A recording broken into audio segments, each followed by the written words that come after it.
welcome to the Footsies fetish number 9. All right, so in this series, if you've been living under a rock, is about breaking abstract, complex concepts that have existed in Street Fighter for decades into a digestible, bite-sized visual example. Right, so what we do here is we make these things a lot easier to grasp. We get rid of the mysticism behind footsies and things of that nature. The things that seem like they are just otherworldly and too complex to be comprehended. Make that a lot simpler for you to digest. And in the process, we translate it into the newer fighting games so that way, you know, they can be replicatable amongst the more modern aspects of this genre. Right? So if you enjoy this series, you enjoy what we give and provide at Fighter Academy, which is progress, performance, and perfection. Actually, it's not progress, performance, perfection. It's progress, performance, perfected. That's what it is. All right. Haha. So I'm going to do that again. So if you enjoy what we contribute to the community through Fighter Academy, which is progress, performance, perfected, then feel free to like the video, subscribe, let people know that we exist because we are here for you. All right. So let's get into the video. So the topic of tonight will be element number 9, which is about jumping. Okay, so let's get into it.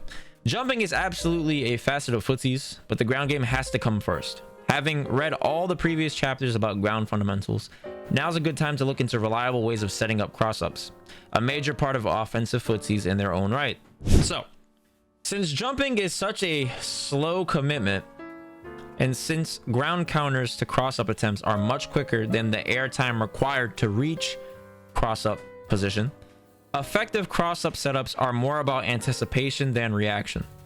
Due to sheer damage potential, one well-timed ambiguous cross-up can turn the tide of an entire battle. Finding reliable ways to create such opportunities is essential to any offensive-minded game plan, sometimes to the point of passing up guaranteed damage in favor of arranging a convenient cross-up. So what's an example of this guaranteed damage? Let's check this out.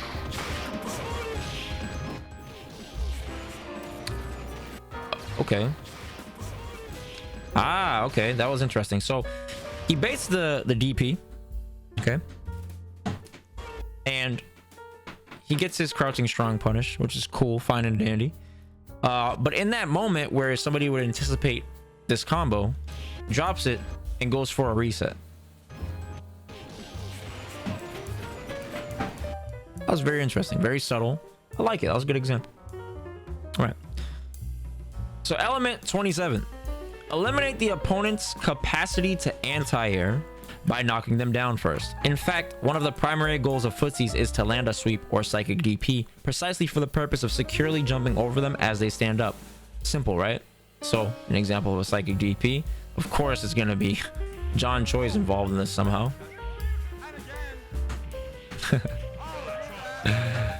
That's funny. All right, let's watch this again.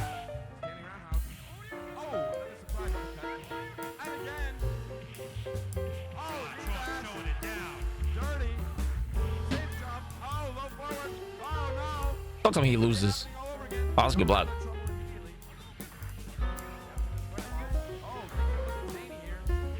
Nice. All right, so running it back, we see an example of this. Ideally, Oki is what you want in a fighting game because these are one of the few moments where fighting game interactions become forced. The knockdown recovery is forced. It's a set amount, right, that they can't really do anything about in most fighting games unless there's some way of altering the wake up timing. But in an example like Street Fighter 6, your only real option is to change the distance, but the value of the quick rise or back roll is the same, unlike in Street Fighter 5. In Street Fighter 5, there was a 5-frame difference on quick rise versus back rise. So for example, if you were plus 11 on a quick rise, you were plus 16 on a back rise. Okay, so sometimes you would be afforded better Oki if somebody were to back roll, right? But if they quick rise, they could stop you. Or inversely, you'd be afforded greater Oki and pressure opportunities if they quick rise, but they back roll, they avoid all of your pressure. Okay, so it's very important to be aware of what is the exact scenario that is created on your knockdown opportunity if somebody has the option to quick rise and back rise. All right, what are your options? Can you cover both? Yada yada yada. Okay, but setting up a jump in is one of the strongest Oki options, especially if it's a safe jump, because you eliminate the threat of DP, which is the scariest defensive option. You eliminate the supers, which would be secondary, right? And then it's just basically almost damn near guaranteed pressure for very low risk. But in a game like Street Fighter 6, where you have perfect parry, it flips a little bit because your opponent then gains the opportunity to move first. They gain their turn by perfect parrying a safe jump. But depending on the range, it doesn't necessarily mean that there is much of a mix off of it. So this is unique to characters. So like, for example, Dhalsim, if Dhalsim does a safe jump, okay, say Dhalsim does a safe jump against, it doesn't matter the character, but we're going to use Luke for an example, right? Luke has this wake up 5-frame reversal. Okay, so we're gonna make him quick rise,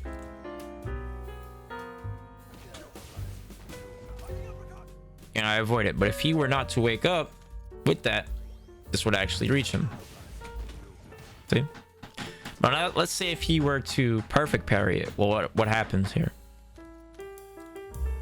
We'll have him wake up with a drive parry.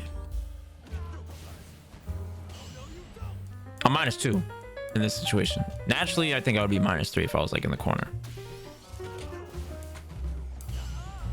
Yeah, -3. But because of the fact that I'm hitting him on that second perfect parry frame, I'm safe essentially. Okay, so he can't really do anything, and I'm not in a range where he can throw me, right? Like, we can't throw each other here. Okay, so there's no real mix here, right? So in this game, safe jumps are still really, really strong. It's just that in the corner, there might be more of a mind game involved if you get perfect parried in this range, because now throw is a threat. They can immediately throw you, beat your button, they'll beat block. You can jump, but if they press a button, you get hit out of your jump, right? So it's an actual mind game. If you don't have a reversal, then you can't really force something to beat both of those options, essentially. Okay. And then that's dangerous, because if you get back thrown, now you're in the corner, right? So depending on your character, like if I'm Sim, I'm now back thrown. That's not a good thing, right? You can still win, of course, but it's just a situation you don't want to be in, right? So element 28, bait your opponent into committing a slow attack and jumping over them as it whiffs.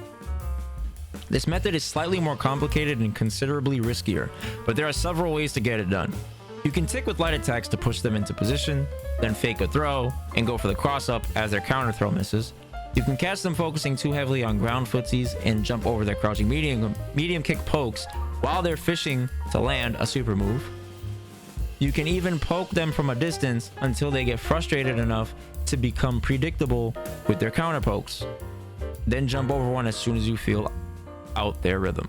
Okay, so you have a bunch of unique ways to apply this. All right, so let's check out this example here of jumping over this medium poke.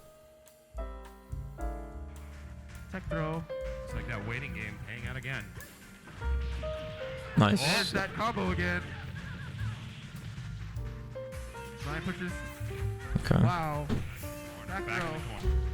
So let's check this out again. Tech throw. It's like that waiting game paying out again. So he originally tried it right here, but he didn't get it. He didn't get what he wanted, right?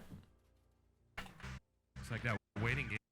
He got the low forward there. So in his head, he says, oh, wait a minute. Okay, he did what I wanted, but he just did it now. So maybe he'll do it again. Paying out again.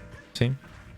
And that little crouch pause tells me that the Ken, who I think was Reinhardt, he saw that. He was processing it, right? His body language changed. He was like, he stood up, he crouched, walked back, thought about it. Okay, let me reset. Boom. See? So you have multiple ways of setting it up. So let's look at like the light ticks version, right? So you'll see this happens a lot at like the lower ranks. People just kind of instinctively pick this up, where let's say Luke does something like this, right? And characters might not have an anti-air to deal with it. See? So like Sim, for example, he can't really do this. And then he gets blown up for it. So there's a really strong way of blowing up some of the stronger vertical reaching anti-airs is to do stuff like this. Okay. All right, so I'd be forced to then do something like this, air to air it, right? Or walk back, which opens me up to a low forward. Like I'll try to react and walk back. That's risky. Or I could do this.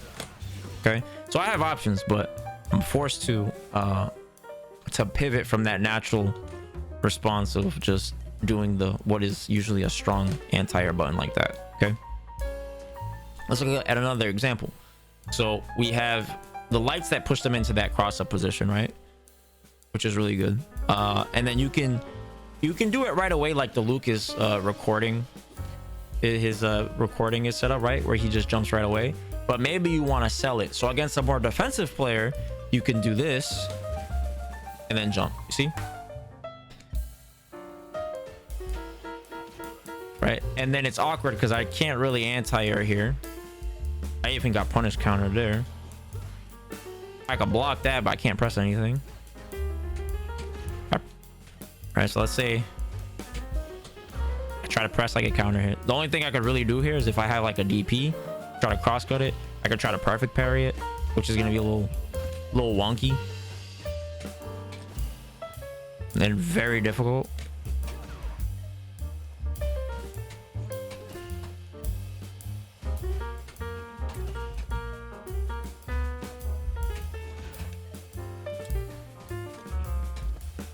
This is really like, it's tricky. Okay, and even then it's only -6, so it's not like I get a medium off of it. Some characters can, but Sim's not one of them, so I'd have to do like jab back medium, something like that, right? But you see, it's very intricate to apply that solution. It requires a lot of precision, presence of mind. It's just more variables that can potentially throw you off, and it's gonna favor the player that does a tactic like that. Okay, that's something that you can do that's pretty strong. So that's like a little variation of it.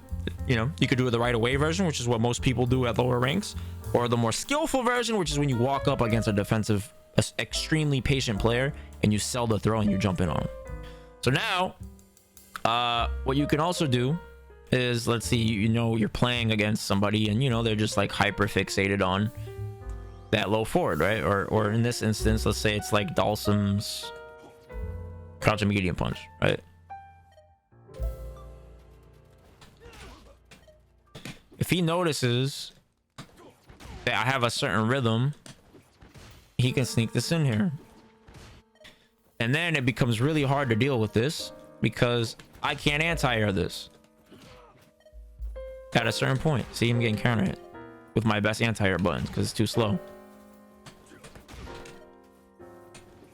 So when you identify the spots that your opponent is committing to an action that's very laggy, meaning has a lot of recovery, and it requires a commitment of time, a significant amount of time in terms of frames, that's a good spot to jump.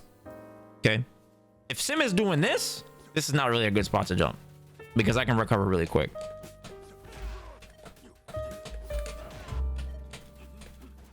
Right.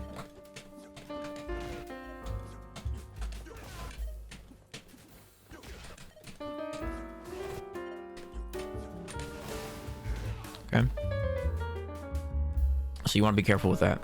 So it's very important when you're doing stuff like that to just be cognizant of your opponent's rhythm, their risk management, what their intentions are, where they're fighting, and this is how you can increase the accuracy of your jumping against great players at that. Okay, you can even poke them from a safe distance until they get frustrated, right? Enough to become predictable to counter pokes. So like, for example, you know, let's say Luke is just peppering me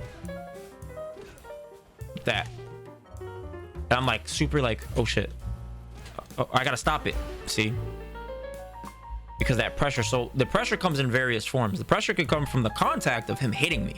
It can come from the drive chip. See, so that's unique. So the fact that I'm blocking, I'm getting punished, will snowball potentially in a player's mind at a certain point, and then they're like, I can't accept this anymore, I have to do something about it. And then that's the point of where you can hit them. So what you can do is you can try to figure out like where that sweet spot is. Is it when you drain a whole bar? Is it when they get into the brown they start to frown? If they have one bar, right, is that when you start to do this that they start to get like really nervous? They're like, oh shit, I'm about to get I can't get burnt out, you see?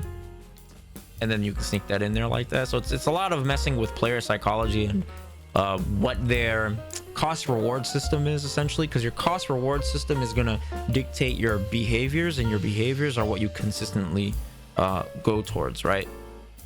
Those are like your parameters. So every player has this, okay? And the only way you really change it is if you're aware of it, or you abandon your philosophy and just absorb a new one, right? So now let's go into element 29. Do something chaotic, then go for a cross-up, while confusion throws off their reflexes long enough to get them into trouble. Maintain that pressure for as long as you can keep them off balance, or until they gain enough meter to tilt the risk-reward scales too far in their favor.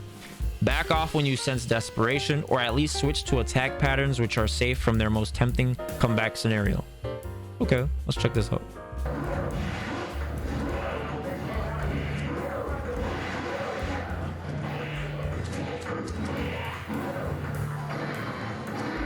Nice. See, he's mentally rattled.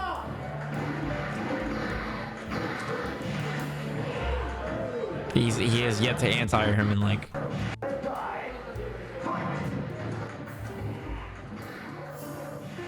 so let's rewatch this.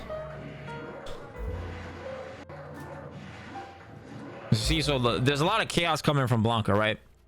Because essentially the mental stack from this Sagat is, it's already starting to like fill up. He's like, oh shit, he's doing roll, he's doing hop, he's doing this, he's doing that, and then it's like he sneaks in the jump. So the jump is the real thing that he wants, clearly, right?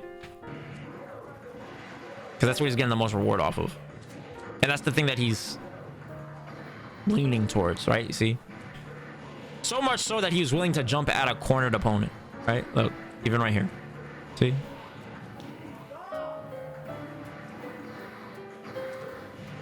And he's so mentally like rattled. He's like, what is going on?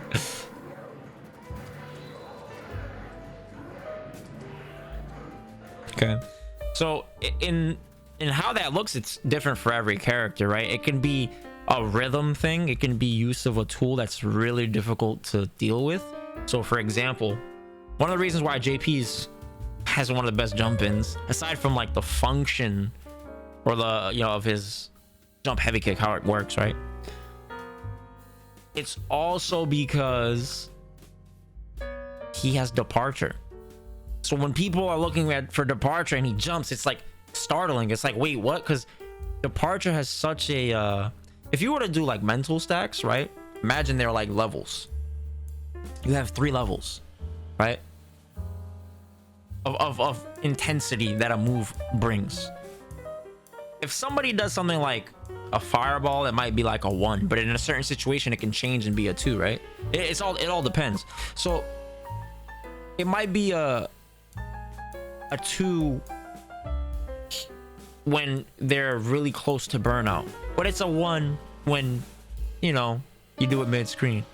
But maybe it becomes a 2 when you've hit them, right?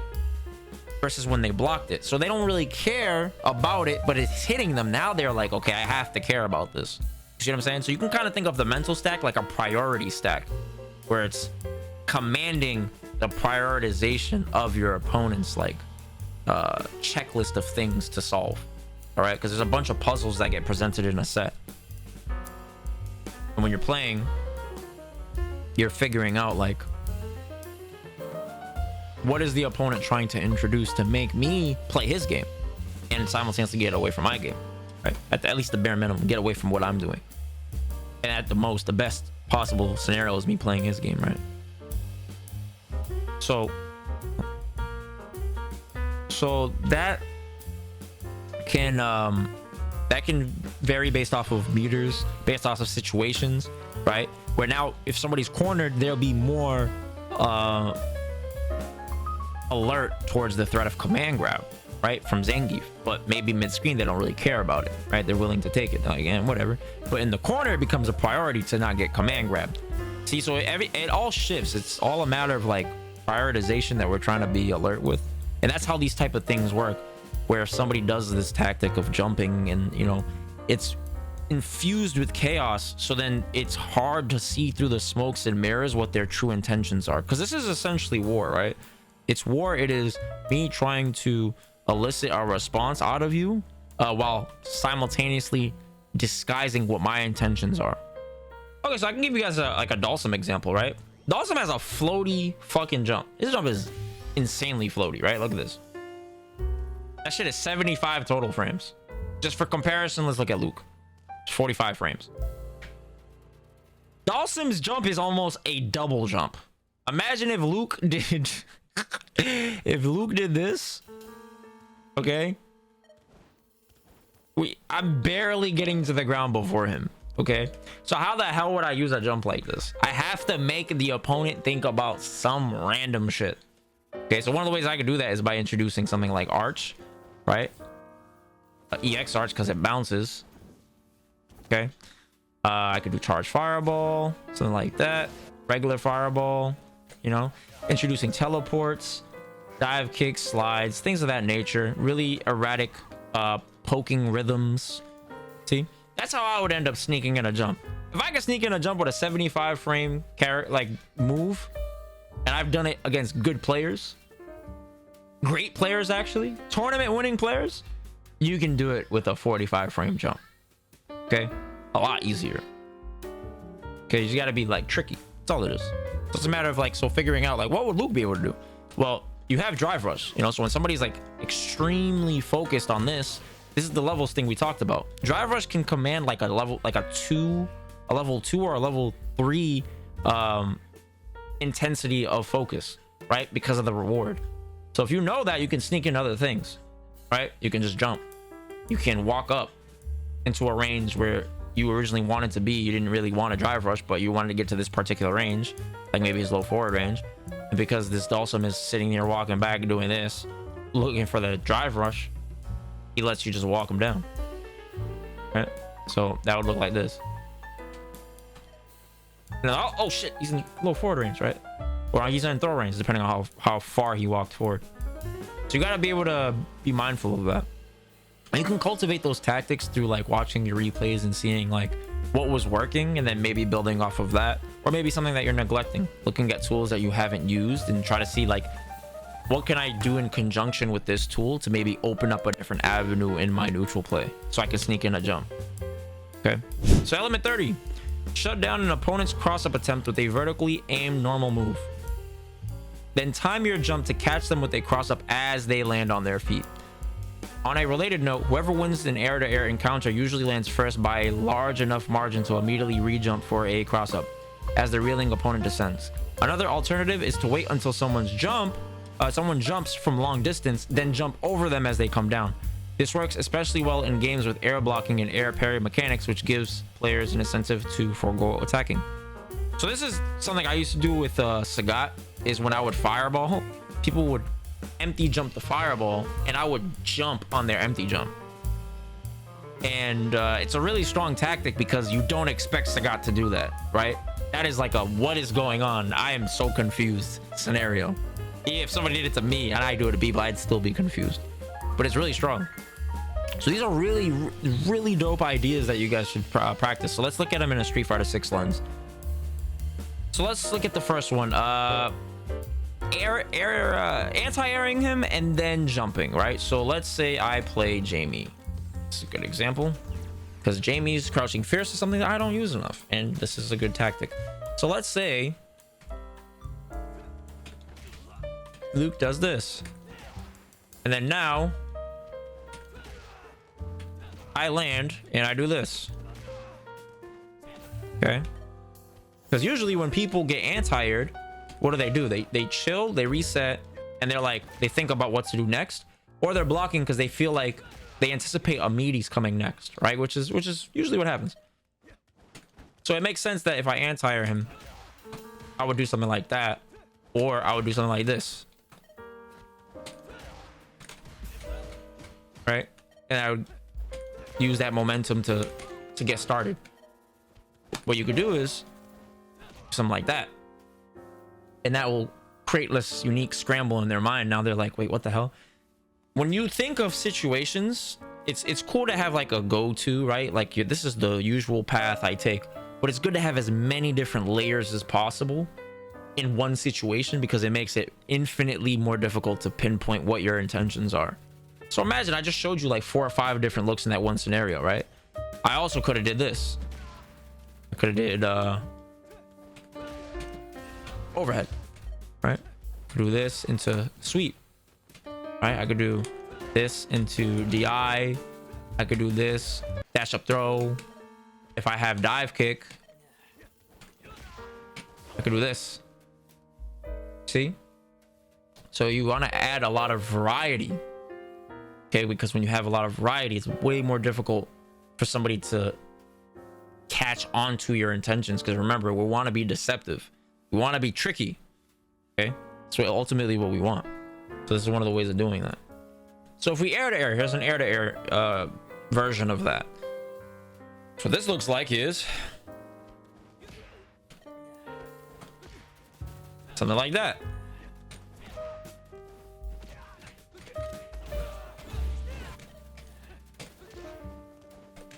So the thing is that's interesting is based off of, looks like the momentum is kind of different. It's really weird. But maybe it's just because the way that it's hitting.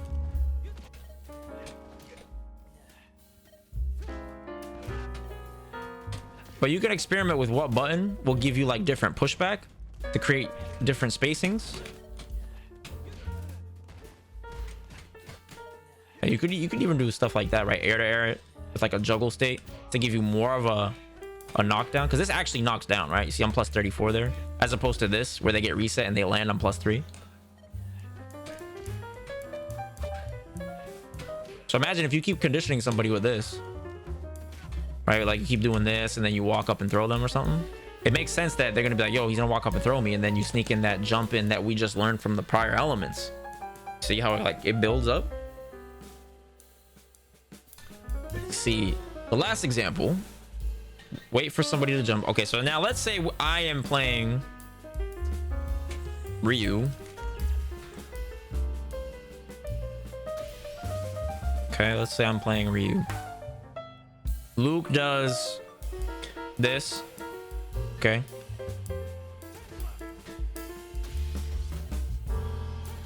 And then he jumps. I'm like, wait, what? My intention was to land, walk up, pressure. All of a sudden, I go and he's now jumping at me. I'm very, very confused. Okay.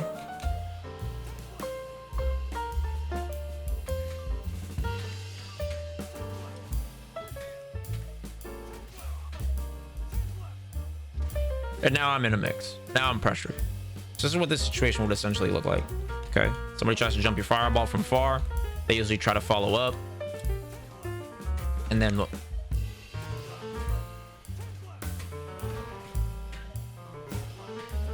See?